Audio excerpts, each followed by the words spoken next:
ಗಿರಿಜಾ, ಇವತ್ತು ನಿನ್ನ ಮಗನ ರಿಸಲ್ಟ್ ಅಲ್ವಾ? ಹೌದು. ಏನಾದರೂ 90 ಮೇಲೆ ಮಾಡಿಲ್ಲ ಅಂದರೆ ಇದೇ ಅವನಿಗೆ ಮಾರಿ ಹಬ್ಬ.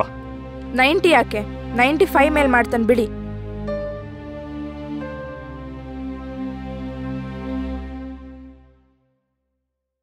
ಈ ವಿಷಯ ಎಲ್ರಿಗೂ ಗೊತ್ತಾದ್ರೆ ಇಲ್ಲ ಆಗಲ್ಲ. ಎಲ್ರ ಹತ್ರನೂ ಚೀತು ಅಂತ ಉಗಿಸ್ಕೊಂಡು ಬದುಕೋಕೆ ನನ್ನ ಕೈಲಾಗಲ್ಲ.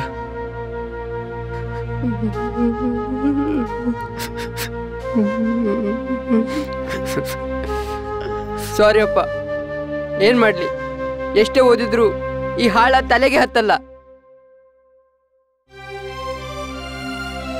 ಹೋಗ್ಲಿ ಬಿಡು ರಾಜ, ನಿನ್ ಪ್ರಯತ್ನ ನೀನ್ ಮಾಡಿದ್ಯಾ, ಅಳ್ಬೇಡ, ಪರವಾಗಿಲ್ಲ ಬಿಡು. ಇನ್ನೊಂದ್ಸರಿ ಕಟ್ಟಿ ಪಾಸ್ ಮಾಡ್ಕೋ, ಏನಾಗ್ಬೇಕೋ ಅದೇ ಆಗುತ್ತೆ ಅಲ್ವಾ? ಸರಿ, ಇವಾಗ ನೀನು ಕಣ್ಣೀರು ಒರೆಸ್ಕೋ, ನಾವು ಐಸ್ ಕ್ರೀಮ್ ತಿನ್ನಕ್ ಹೋಗೋಣ ಬಾ. ಅಂಕಲ್, ಅದು ಏನಪ್ಪ ಹೇಳು. ನಾನು ನಿಮ್ಮ ಮಾತೆಲ್ಲ ಕೇಳಿಸ್ಕೊಂಡೆ. ನಿಮ್ಮ ಮಗ ಫೇಲ್ ಆದ್ರು ನಿಮಗೆ ಸಿಟ್ಟು ಬೇಜಾರು ಆಗ್ಲೇ ಇಲ್ವಾ? ಯಾಕಪ್ಪ ಸಿಟ್ಟು ಬೇಜಾರಾಗ್ಬೇಕು? ಮುಂದೆ ಕಟ್ಟಿ ಪಾಸ್ ಆಗ್ತಾನೆ ಬಿಡು. ಅವನ ಜೀವನದಲ್ಲಿ ಏನಾದ್ರೂ ಸಾಧಿಸ್ತಾನೆ, ಆ ನಂಬಿಕೆ ನನಗಿದೆ. ಏನ್ ರಾಜಾ? ಹೌದಪ್ಪ, ನನ್ನ ಜೀವನದಲ್ಲಿ ಏನಾದ್ರೂ ಸಾಧಿಸ್ತೀನಿ ಅಷ್ಟೇ. ಹೌದು, ನೀನ್ ಯಾರು? ಇದನ್ನೆಲ್ಲ ನೀನ್ ಯಾಕೆ ಕೇಳ್ತಾ ಇದೀಯಾ? ನನ್ನ ಹೆಸರು ಆಕಾಶ್ ಅಂತ. ನಾನು ಅಂದ್ರೆ ನೀನು ಫೇಲಾ? ಹೌದಂಕಲ್. ಇಲ್ಲಿಗೆ ಆತ್ಮಹತ್ಯೆ ಮಾಡ್ಕೊಳಕ್ ಬಂದಿದ್ಯಾ? ನೀನ್ ಮಾಡ್ತಿರೋದು ತಪ್ಪಲ್ವಾ? ಹೇಗ್ ತಪ್ಪಾಗುತ್ತೆ? ದೊಡ್ಡವ್ರು ಏನ್ ಹೇಳ್ತಾರೋ ಚಿಕ್ಕವ್ರು ಅದನ್ನೇ ಮಾಡ್ಬೇಕು. ನಮ್ಮ ಆಸೆ ಕನ್ಸು ಯಾರು ಕೇಳಲ್ಲ. ನೋಡ್ ಮರಿ, ಫೇಲ್ ಆದವರೆಲ್ಲ ಸಾಯೋ ಆಗಿದ್ದಿದ್ರೆ ಈ ಭೂಮಿ ಮೇಲೆ ಜನಗಳೇ ಇರ್ತಿರ್ಲಿಲ್ಲ. ಏನೇ ಕಷ್ಟ ಬಂದ್ರೂ ಫೇಸ್ ಮಾಡ್ಬೇಕು ಹೊರತು ಸತ್ತು ಹೇಡಿಗಳಾಗ್ಬಾರ್ದು. ಅವರು ನಿಮ್ ತರ ಕೂಲಪ್ಪ ಅಲ್ಲ, ವಜ್ರಮುನಿ ತರ ಯಾವಾಗ್ಲೂ ಸಿಡುಕ್ತಾನೆ ಇರ್ತಾರೆ. ಹೆತ್ತವ್ರು ಹೇಳೋದು ನಿಮ್ ಒಳ್ಳೇದಕ್ಕೋಸ್ಕರ. ಕೆಲವೊಂದ್ಸಲ ಅವ್ರ ಕೋಪ ನಿಮ್ಗೆ ಕೆಟ್ಟದಾಗೆ ಕಾಣುತ್ತೆ, ಆದ್ರೂ ಅದ್ರಲ್ಲಿ ಒಳ್ಳೇದೇ ಇರುತ್ತೆ. ಸರಿ, ಇವಾಗ ನೀನ್ ಮನೆಗೋಗು, ಎಲ್ಲ ಸರಿ ಹೋಗುತ್ತೆ.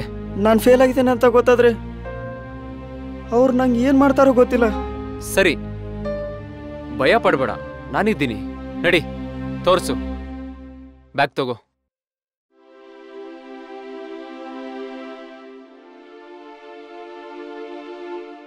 ಬಾ.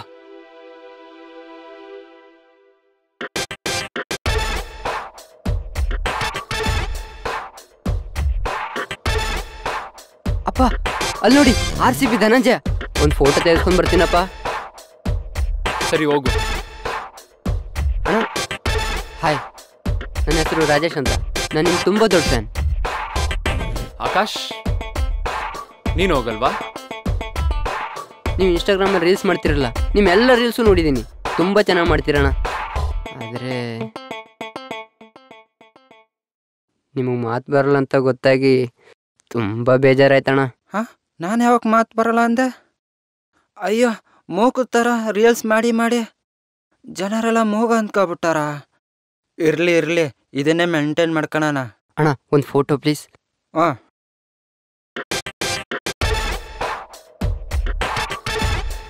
ಅವನು ಮೂಗ ಆದ್ರೂ ಜೀವನದಲ್ಲಿ ಏನಾದ್ರೂ ಮಾಡಿ ಹೋರಾಡ್ಬೇಕು ಅಂತಾರೆ. ಆದ್ರೆ ನಿಮ್ ತರ ಸಾಯೋ ನಿರ್ಧಾರ ಮಾಡಲ್ಲ ಅಲ್ವಾ? ಬರ್ತೀನಿ, ಬಾಯ್. ಲೋ ಮಚ್ಚ, ನಿಲ್ಲೋ, ನಾನು ಬರ್ತೀನಿ.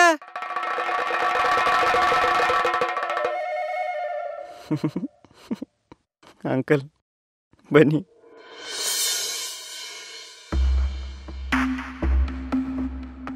ಅದೇ ಅಂಕಲ್ ನಮ್ಮ ಮನೆ. ಸರಿ, ನಿಮ್ಮ ಅಪ್ಪನ ಹೆಸರೇನು? ಮೂರ್ತಿ ಅಂತ.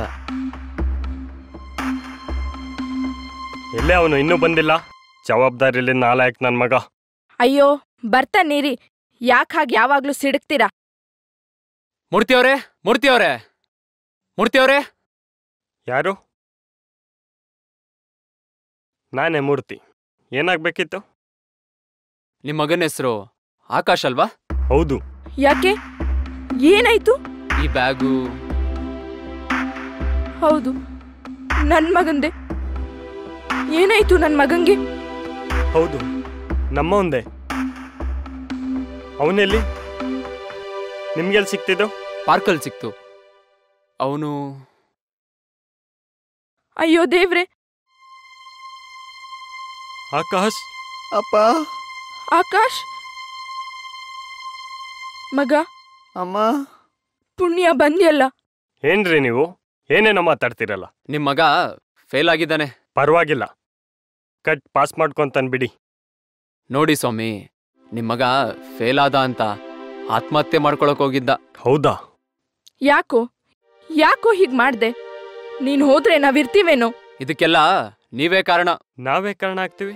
ನೋಡಿ ಸರ್, ನಿಮ್ಮಂಥ ತಂದೆ ತಾಯಿಗಳು ಸ್ಟ್ರಿಕ್ಟ್ ಅನ್ನೋ ಹೆಸರಲ್ಲಿ ಮಕ್ಕಳಿಗೆ ತುಂಬಾ ಪ್ರೆಷರ್ ಆಗ್ತೀರಾ. ಅದನ್ನ ಅವ್ರಿಗೆ ತಡ್ಕೊಳಕ್ಕಾಗ್ದೆ ಹೀಗೆ ಮಾಡ್ಕೋತಾರೆ. ಓದಿ ಅನ್ನೋದು ತಪ್ಪ? ಓದಿ ಅನ್ನೋದು ತಪ್ಪಲ್ಲ, ನೀವು ಇಷ್ಟಪಟ್ಟಿದ್ದೆ ಓದಿ ಅನ್ನೋದು ತಪ್ಪು. ನಿಮ್ಮ ಇಷ್ಟನೆಲ್ಲ ಅವ್ರ ಮೇಲೆ ಹಾಕಿ ನೀವು ಖುಷಿ ಪಡ್ತೀರಾ, ಆದ್ರೆ ಮಕ್ಕಳಿಗೆ ಅದೆಷ್ಟು ನೋವು ಕೊಡುತ್ತೆ ಅಂತ ನಿಮಗೆ ಗೊತ್ತಿಲ್ಲ. ಜಗತ್ತಲ್ಲಿ ಅರ್ಧಕ್ಕರ್ಧ ಮಕ್ಕಳು ಸಾಯೋದು ಅವ್ರ ಮನೆಯವರಿಂದ. ನೀನ್ ಡಾಕ್ಟ್ರೇ ಆಗ್ಬೇಕು, ಇಂಜಿನಿಯರ್ ಆಗ್ಬೇಕು, ಅದು ಇದು ಅಂತ ಟಾರ್ಚರ್ ಮಾಡ್ತೀರಾ. ಈಗಿನ ಮಕ್ಕಳು ತುಂಬಾ ಸೂಕ್ಷ್ಮ, ತಡೆಯೋ ಶಕ್ತಿ ಅವ್ರಿಗಿಲ್ಲ. ನೀವ್ ಹೇಳೋದನ್ನ ಎಷ್ಟು ಪ್ರೀತಿಯಿಂದ ನಾಜೂಕಾಗಿ ಹೇಳ್ತಿರೋ ಅಷ್ಟು ಒಳ್ಳೇದು. ನೀವ್ ಹೇಳದ್ ಸರಿ, ನಾನು ಸ್ವಲ್ಪ ಜಾಸ್ತಿನೇ ಕೋಪ ಮಾಡ್ಕೊಂಡೆ, ಅವನ ಮೇಲೆ ಪ್ರೆಷರ್ ಹಾಕ್ಬಿಟ್ಟೆ. ಪರವಾಗಿಲ್ಲ ಬಿಡಿ, ಇನ್ಮೇಲಾದ್ರೂ ಅವನಿಗೇನು ಇಷ್ಟನೋ ಅದನ್ನೇ ಮಾಡ್ಲಿ. ಅದರಲ್ಲೇ ಮುಂದೆ ಬರೋ ಥರ ನೀವು ಸಪೋರ್ಟ್ ಮಾಡಿ. ಆಯ್ತು ಸ್ವಾಮಿ, ನೀವು ದೇವರಾಗಿ ಬಂದು ನನ್ನ ಮಗನ ಪ್ರಾಣ ಉಳಿಸಿದ್ದೀರ, ನನ್ನ ಕಣ್ ತೆರೆಸಿದ್ದೀರ. ನಿಮಗೆ ಥ್ಯಾಂಕ್ಸ್. ಬನ್ನಿ ಒಳಗೆ. ಪರವಾಗಿಲ್ಲ ಬಿಡಿ, ನಾವೊಬ್ರಿಗೆ ಒಳ್ಳೇದು ಮಾಡಿದ್ರೆ ನಮಗೆ ಬೇರೆಯವ್ರು ಒಳ್ಳೇದು ಮಾಡ್ತಾರೆ. ಅದೇ ಅಲ್ವಾ ಅವನ ಲೆಕ್ಕಾಚಾರ. ಸರಿ, ನಾವಿನ್ ಬರ್ತೀವಿ. Thanks uncle. ಸರಿನಪ್ಪ.